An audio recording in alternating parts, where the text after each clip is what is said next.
Hey guys, we see an LED in a circuit along with a resistor. What's the relation between these two? When an LED is glowing, why we want to have a resistor in the circuit? What's the relation between these two, the glowing of an LED and the resistor? So this we are going to see by making a simulation in the circuit where we have the beautiful LED in the circuit, and let's see.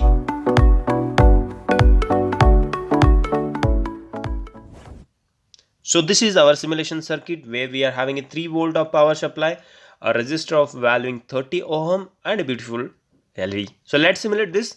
I simulated the circuit and the power supply is flowing. You can see that 30 ohm resistor is glowing the LED beautifully.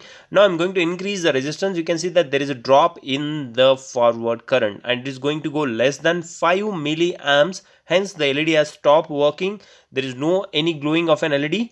So you can see that. So now what I will do is I will just take the resistance value back to its normal 30 ohm and let's see the current has increased and sufficiently to make that LED glow properly.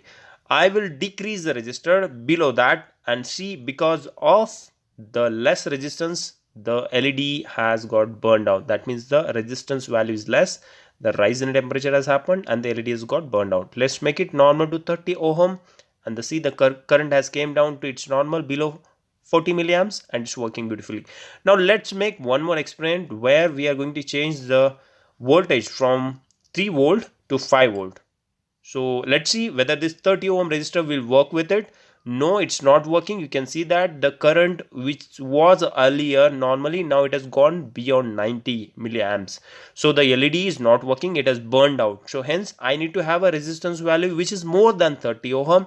So hence increase that and let's see where it is going to get stable.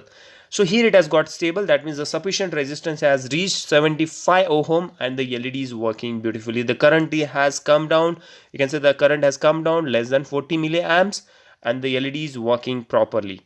Hence, so this kind of a situation will arise when you are glowing an LED in Arduino circuit. Use 100 ohm resistance. That's it for today. Let's meet in the next video.